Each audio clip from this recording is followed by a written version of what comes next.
Hi all of you. Welcome back to Ramareddy Maths Academy. This is the 13th lecture in our testing of hypothesis.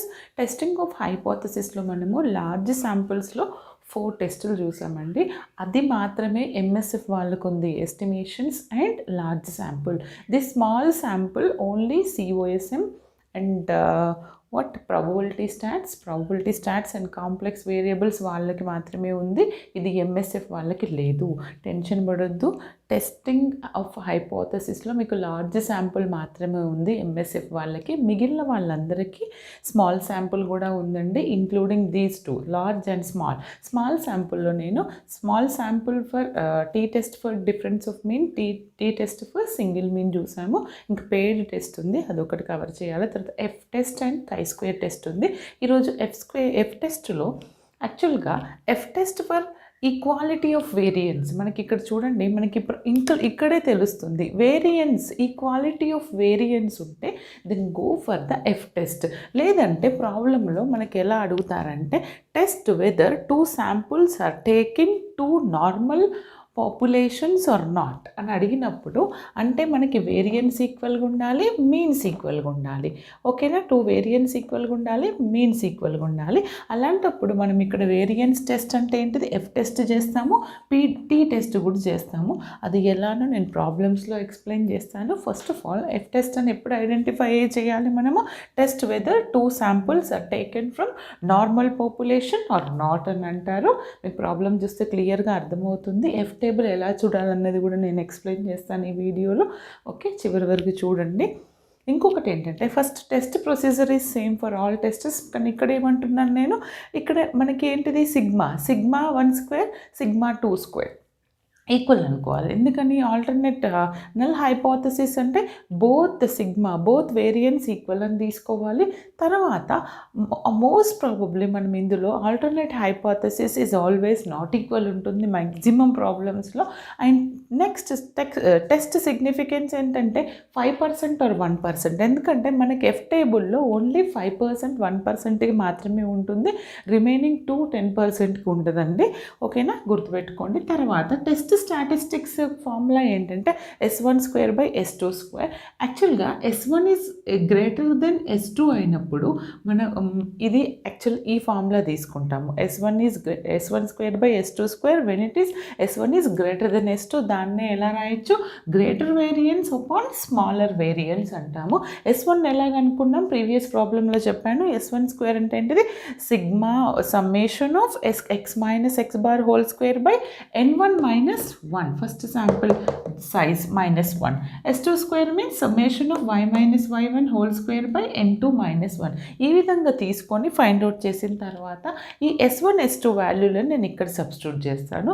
చేసిన తర్వాత ఇది calculated F value వస్తుంది. From here calculated F value వస్తుంది బేటా. తర్వాత calculated F table value అని అంటే మనకి ఇక్కడ V1 V2 రెండు వస్తాయి. ఎందుకని, from N1 you will get V1, from N2 you will get V2. కానీ మనం టేబుల్లో చూసేటప్పుడు ఎప్పుడైనా నాకు ఇక్కడ 2 వచ్చిందనుకో, ఇక్కడ 3 వచ్చిందనుకో బేటా, డిగ్రీ ఆఫ్ ఫ్రీడమ్ చాలామంది 2 ఇలా చూసి 3 ఇలా కాదండి. ఇక్కడ exact quite opposite. This 3 degree of freedom V1లో చూడాలి, దిస్ ఇస్ V2లో 2. ఈ విధంగా రివర్స్లో చూస్తే అప్పుడు మనకి ఎఫ్ టేబుల్ నేను ప్రాబ్లం తీసుకున్నప్పుడు క్లియర్గా ఎక్స్ప్లెయిన్ చేస్తాను. అప్పుడు ఎఫ్ టేబుల్ క్యాలిక్యులేటెడ్ వాల్యూ అనేది less than or equal to F table value అయితే కనుక accept H0, if it is greater than reject. Okay, or accept H1 అన్నా రిజెక్ట్ H0 అన్నా ఒకటే. ఓకేనా? ఇప్పుడు వచ్చేసి నేను ఒక ప్రాబ్లం తీసుకొని నేను దీన్ని మీకు క్లియర్గా ఎక్స్ప్లెయిన్ చేస్తాను. Okay, just note down. చూడండి అమ్మా, ఈ ప్రాబ్లం ఎఫ్ టెస్ట్కి రిలేటెడ్. ఫస్ట్ ప్రాబ్లం ఏమి ఇచ్చారు తర్వాగా చదవండి. ఏమని ఇచ్చారు, ఇన్ 1 శాంపుల్ ఆఫ్ 8 అబ్జర్వేషన్స్, ఒక శాంపుల్లో ఎన్ని ఉన్నాయంట, 8 observations, some of squares of deviation of the sample values from the sample mean was 84.4. Okay, అంటే శాంపుల్ మీన్ డిఫరెన్స్ నేను చెప్తాను అదేంటో. And in other sample of 10 observation, ఇంకొక శాంపుల్ ఉందంట 10 అబ్జర్వేషన్స్ది, it was 102.6. Test whether difference is significant of 5% level. ఇట్లా మనకేం చెప్పారంటే 2 means ఇచ్చేసి whether check whether difference of significance అన్నప్పుడు మనం ఎఫ్ టెస్ట్కి వెళ్ళాలి. ఇక్కడ ఇచ్చినటువంటి డేటాలో ఫస్ట్ ఆఫ్ ఆల్ మనకేమేమి ఇచ్చారు, 2 శాంపుల్ సైజెస్ ఇచ్చారు, ఏంటి 8 and 10. తర్వాత ఏమంటున్నారు మనకి ఇక్కడ some of squares of deviation of the sample values. Some of the squares of the deviation అంటే ఏంటిదంటే x minus x bar whole square, sum of the squares, okay, of the deviation అంటే x minus x square which is equal to 84.5. అదేవిధంగా y minus y square which is equal to 102.6. ఇప్పుడు నేను F టెస్ట్లో first ఇచ్చినటువంటి first sample size 8 and second sample size 10. Null hypothesis ఏమనుకుంటున్నాను నేను, σ1² is equal to σ2² అనుకుంటున్నాను. Alternate hypothesis is not equal, here it is a 2 tail. Okay, తర్వాత almost 2 tail ఉంటుంది test మొత్తంలో. సిగ్నిఫికెన్స్ అనేది 5% అంటే నేను 0.05 లేదా 5% ఫ్రీడమ్లో నేను చెక్ చేయాలి. ఇది టెస్ట్ సిగ్నిఫికెన్స్ అంటే S1²/S2².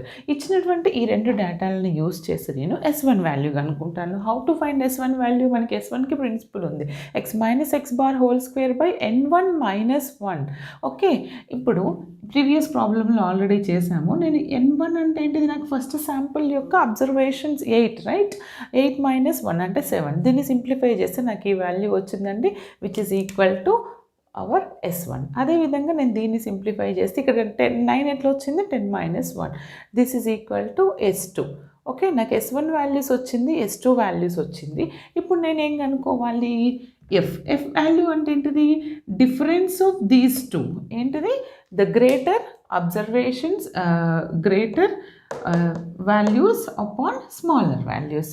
ఇప్పుడు గ్రేటర్ అబ్జర్వేషన్స్ ఏంటిది, greater observation values are S1²/S2². అంటే ఏది పెద్దది, S1 కాబట్టి నేను S1 తీసుకుంటున్నాను, ఆర్ఎల్స్ ఏది పెద్దగా ఉంటే అది తీసుకోండి. ఓకే, ఇప్పుడు నాకు ఈ వాల్యూ వచ్చింది. ఎఫ్ వచ్చిన తర్వాత లిసన్ కేర్ఫుల్లీ, ఎఫ్ని ఏ విధంగా క్యాలిక్యులేట్ చేయాలో చెప్తాను మీకు. నేను ఆల్రెడీ జెడ్ టెస్ట్ని ఎలా క్యాలిక్యులేట్ చేయాలో చెప్పాను, లార్జ్ శాంపిల్స్లో, స్మాల్ శాంపిల్స్లో టీ టెస్ట్ని ఎలా చేయాలో చెప్పాను. ఇప్పుడు ఎఫ్ టేబుల్ కూడా చూపిస్తాను, కొంచెం కన్ఫ్యూజ్ అవ్వద్దు. ఓకే, ఇప్పుడు ఎఫ్ క్యాలిక్యులేటెడ్ వాల్యూ ఇక్కడ వచ్చి 1.054.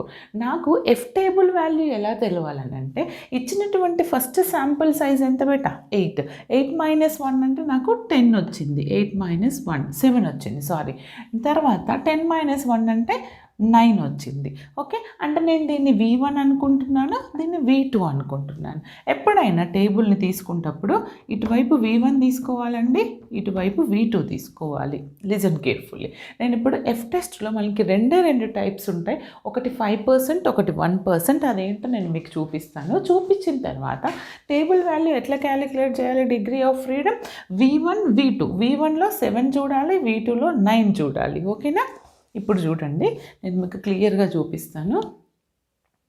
ఇదిగోండి ఇలా ఉంటుంది critical values of F distribution. This is for what, చూడండి బిడ్డ, ఇది దేనికి 0.05కి, ఇక్కడ ఇది దేనికి 0.01. ఇవి 2 మాత్రమే ఉంటాయి. 1% ఇస్తే ఈ టేబుల్ వెళ్ళండి, 5% ఇస్తే ఈ టేబుల్ వెళ్ళండి. ఓకేనా, ఈ టేబుల్లో V1 వాల్యూస్ అంటే ఈ పైన ఉన్నాయి, ఇక్కడ ఉంది కదా V1, ఇవి V1 వాల్యూ. V1లో మనం దేనికి చూడాలి, 7.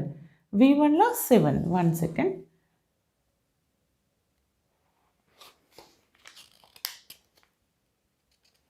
డిస్ట్రిబ్యూషన్ వాల్యూస్ ఉన్నాయి, కానీ ఇక్కడ ఏంటంటే నేను ఇక్కడ 10 నుంచి చూపించాను మీకు. ఇక్కడ ఉంది చూడండి 1. ఇక్కడ ఏంటిది, ఎఫ్ డిస్ట్రిబ్యూషన్ 0.5లో నేను ఫస్ట్ 7కి చూసుకోవాలి, తర్వాత ఇటువైపు దేనికి చూసుకోవాలి, 9. 9 ఎక్కడ ఉంది, ఇక్కడ ఉంది. 9 7 2 ఎక్కడ కలుస్తున్నాయి, ఇగో ఇక్కడ. ఎంత, 3.29. ఓకేనా, 9 7 కోఇన్సిడెంట్ అయ్యే 3.29 అంతేనా.